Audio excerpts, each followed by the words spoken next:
10 years ago, that wasn't the case. 10 years ago, people still grabbed magazines from newsstands for fitness guidance. Now, the hot chick on TikTok hiking her shorts up to accentuate her crotch, or the hot guy on YouTube with his pants down around his ankles flexing his quads, they're going to show you the way.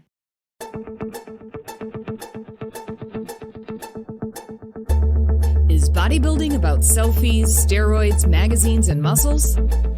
How do I become a successful pro bodybuilder or fitness competitor? Where do I even start if I'm new? And the biggest question of all, what are the judges looking for anyway?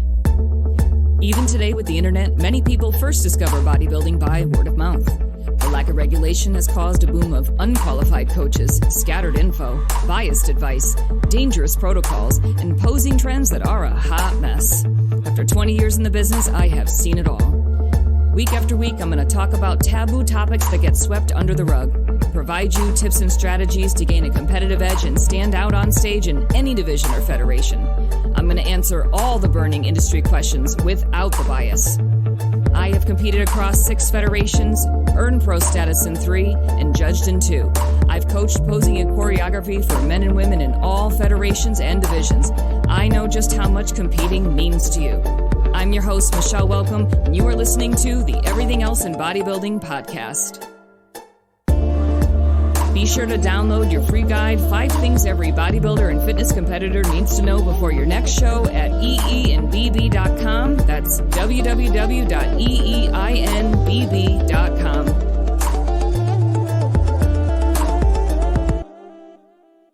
What's up, guys? Welcome back to the show. Today, I'm going to talk about the changes in the bodybuilding industry that I've noticed over the past 10 years with the increased presence of fitness and bodybuilding all over social media. I'm going to cover many different areas that I've seen change, from attitude, influence, trends, and I'll even touch on the evolution of haters and trolls for fun too.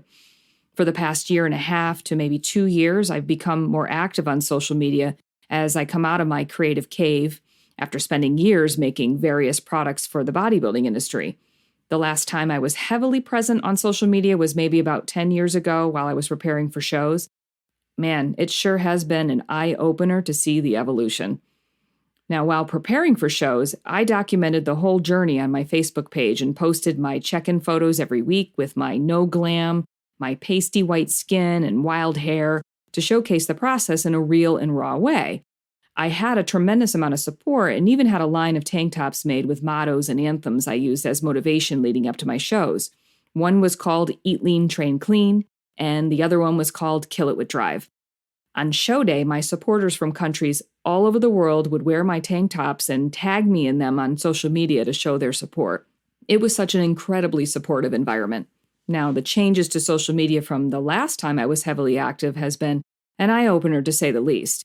My observations and experience with today's social media is what sparked my thoughts for today's episode. For one, the look of a bodybuilder has changed quite a bit over the years. The new standards of size and the level of conditioning or leanness is mind-blowing. I'll use 4-time figure Olympia champion Nicole Wilkins as my first example. Google Nicole in the 2009 Olympia when she first won, and look at her side-by-side from her pictures in the 2014 Olympia when she won for her 4th and final time. The amount of separation in her muscles, the caps on her delts, the detail in her legs, and the increase in overall size is dramatic. Now compare Nicole in 2014 to the top figure Olympians of today, such as Sydney Gillen, who hasn't been beat since she first won in 2017, and you will see that the level of detail that Sydney displays on stage is even more dramatic than Nicole in 2014. Let's now look at the men's classic physique division. Look at the first winner of this category, Danny Hester in 2016. Now look at Chris Bumstead, the current champion, and compare the level of detail Chris brings to the stage. Now let's talk about the weight limits of this class. This class requires the athletes to remain below a certain weight to try and keep the integrity of the style and build of the physiques that this division is meant to embody, which is from what is called the golden years of bodybuilding, approximately 1965 to 1985. For example, in 2016, the weight limit for men who were over 6 foot and up to 6'1" was up to and including 225 pounds. This class has increased its weight limit size from 225 pounds to what is now 230 pounds. So this means the allowable size, the amount of size, weight, that these guys are allowed to have in order to still qualify to compete has increased by 5 pounds. So it's not just the detail that has increased over the years, so has the size limits. More examples. Bikini and women's physique. Let's look at Sonia Gonzalez, the first Bikini Olympia champion in 2010. Besides the obvious changes in the posing of this division, look at the amount of muscle she has and the level of leanness in her physique. Now, look at today's bikini competitors and check out how much leaner and more muscular they are. The bikini girls today look more like the early days of figure. The IFBB has done a good job keeping the size of bikini down in comparison to the figure division of today. I can't say I agree that they've kept the size of the competitors in the women's physique division down, though. The physique division from the Dana Lynn Bailey days is barely recognizable today. I remember when I first heard of the physique division and I saw Dana Lynn Bailey win, I thought I could do this division. My background is as a bodybuilder, and I always loved the posing of bodybuilding. But today, if you look at the reigning Olympia champion Sarah Vallejos and the striation she has across her glutes, there is no way I would want to compete in this division personally anymore because of the risks it would have to my health to get that lean. I love the look of muscle, but I don't want to get that lean. Don't want striations. It goes without saying that the men's open bodybuilding division has evolved into 300 pounds of solid muscle. There's not much to say about that except wow. And my last example is men's physique and women's wellness. Men's physique competitor Mark Anthony Wingson, he won the first Olympia in this category in 2013, and go check him out. He had a very fit and athletic physique, but not overly lean. Now, look at Brandon Hendrickson from 2021. Significantly bigger and significantly leaner. And what's crazy is women's wellness. This category just had its first Olympia in 2021 when Francel from Brazil won. Over the past year, the division has kept growing. Really, the number of competitors, ironically, both growing in that capacity and size. And I'm telling you, in 1 year, it's crazy to see how much of an increase in size there has been with the women who are winning shows in just 1 year. Look at Dr. Sunny Andrews when she first won her Wellness Pro card and qualified for the Olympia, which, by the way, was at a show labeled natural because it was drug tested. Now compare her physique then to how much she looks more muscular, more vascular, and how hard her physique is today. And the time in between that, when she qualified for the Olympia to now, that really wasn't all that long. Are you noticing a trend here? Not only has the size and conditioning of athletes exponentially increased since 2015, 2016, the increases over the past couple of years alone is becoming even greater. In my opinion, the ability to win in professional divisions of the IFBB like women's physique and men's classic physique without the use of PEDs to obtain this level of size, conditioning, and hardness displayed by the athletes is very small. Now, open men and women's bodybuilding, 1 in a billion. I'll even go as far as to say the figure, wellness, and men's physique divisions are very small too, the chances that is, since the look of these divisions has only gotten harder and bigger too. I already know that there's competitors in the bikini division using PEDs, but I believe the look of this division is still something that is obtainable with diligence. I didn't say it was easy, but I definitely think it's obtainable with diligence, time, and patience. Of course, if you're competing in drug-tested competitions like the OCB, the WNBF, and Fitness Universe, the look of these federations hasn't really changed dramatically, in my opinion, and every division is meant to be achievable without PEDs. The WBFF Federation, they don't drug test, but their scoring isn't as much on the physique as it is on your marketability. So in itself, this has kept the federation from evolving into a super extreme look. What has become extreme, by the way, are the costumes in this federation, though. The amount of glam and glitz that people put into their suits, their costumes, and their bikinis is over the top.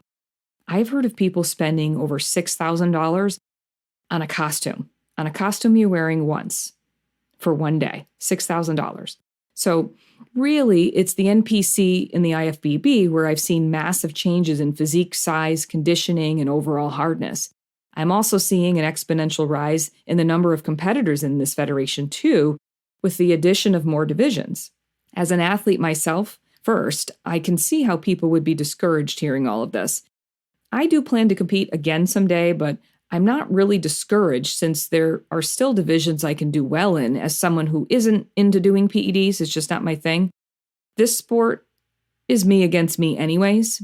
And besides, as someone who doesn't do PEDs, how cool would it be to hold my own on stage with others that are using PEDs? To hold my own and look and feel like a champion would be the greatest win for me. And the only way to do that is with time. So muscle requires time to build. The leanness is another issue since having paper-thin skin as a woman isn't healthy. And I'm only going to go as lean as my body will let me without causing harm anyways. But this idea of health isn't really pushed in the industry. This is another trend I'm seeing. I sent a newsletter out to my subscribers last week talking about the different competition prep protocols, and someone hit me back and said that she has been told by multiple people in the industry that she will not be competitive if she doesn't use PEDs in her protocol. So people in the industry, people that are influential, are pushing the narrative of PED use and encouraging it and holding it over people and telling them that they're not going to be competitive if they don't do it. No one's really talking about the side effects and the safer use. I didn't say safe use, I said safer, except maybe Jamie Pinder, who she was on my show in episode 7. It's a really great episode if you haven't heard it. It's also on my YouTube channel as a video too, if you'd rather watch the video. And another trend that is probably the most frustrating is the trend of the youth and their desire to be fitness influencers for attention and money on social media and YouTube, especially young men. These young men are using PEDs in their teens.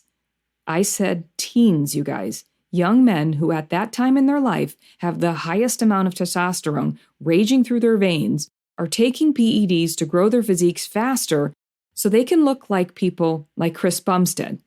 Not to win a show, they want to look different. They want to look better. They want to look like Chris Bumstead. And what's crazy about the youth is you can be young and hot and make a ridiculous amount of money as a fitness influencer. 10 years ago, that wasn't the case. 10 years ago, people still grabbed magazines from newsstands for fitness guidance. Now, the hot chick on TikTok hiking her shorts up to accentuate her crotch, or the hot guy on YouTube with his pants down around his ankles flexing his quads, they're going to show you the way. Not the people with the master's degrees and PhDs, though. Oh no, you're not hot enough to know enough.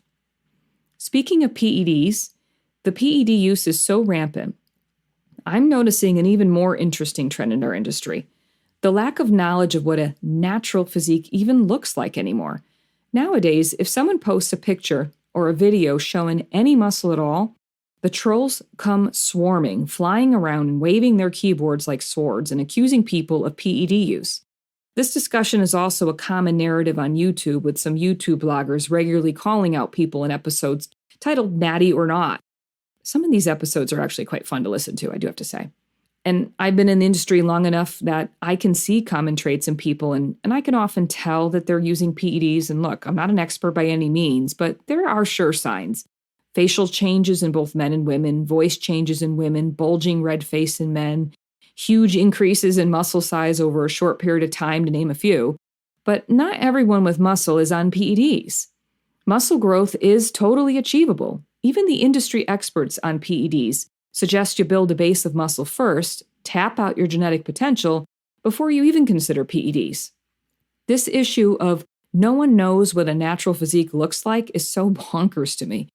You know, Dr. Lane Norton, he's a very vocal person on social media. I appreciate his blunt honesty and willingness to call out the BS in people.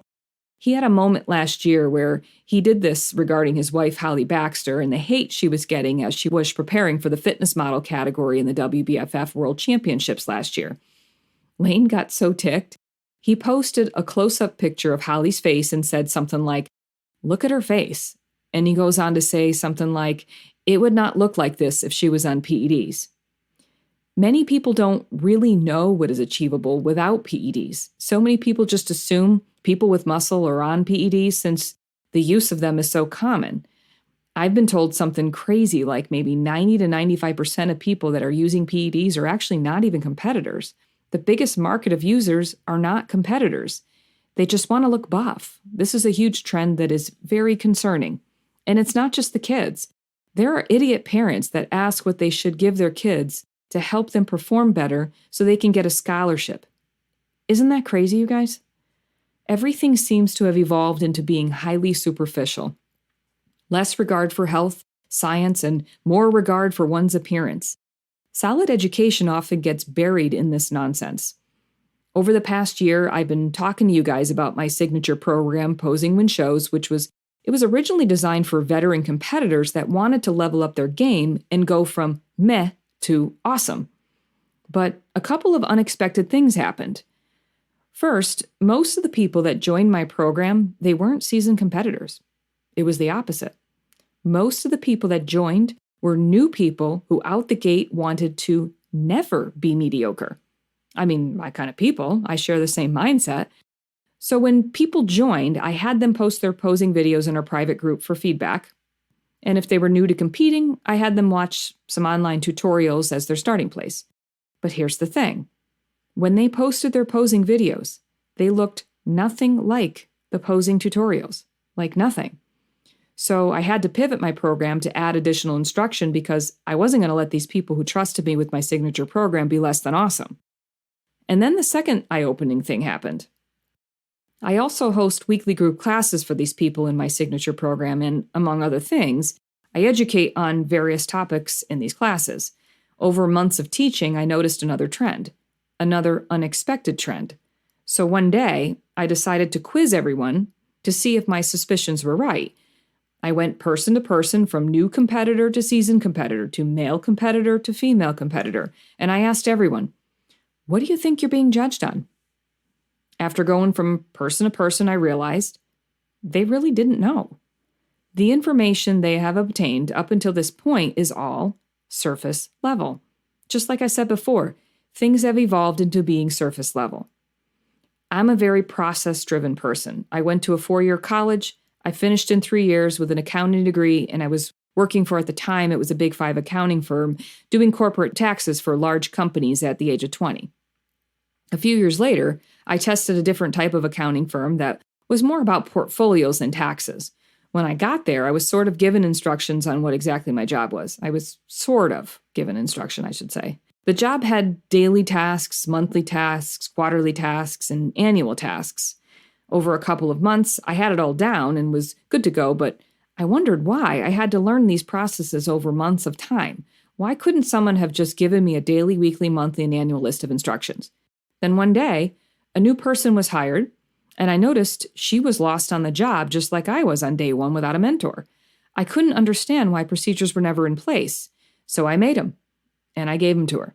And she was up to speed in weeks, and management ended up using my procedures for future hires.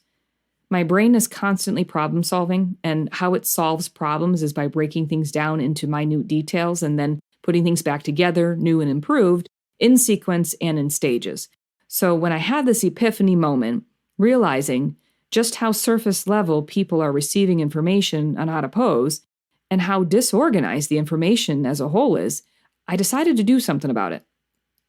I realized people don't understand the fundamentals of posing. They don't understand what they're being judged on so they can be more competitive.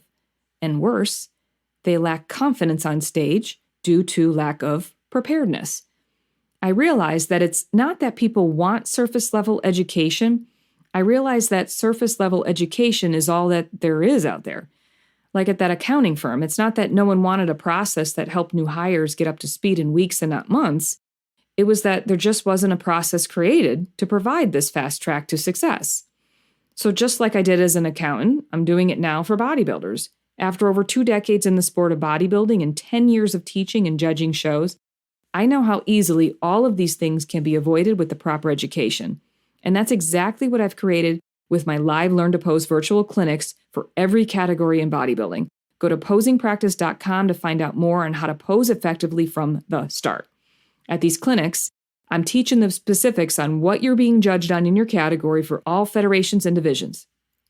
I'm teaching how to build a proper posing foundation where you're going to follow along as I break down the proper execution of every pose in your category into specific steps.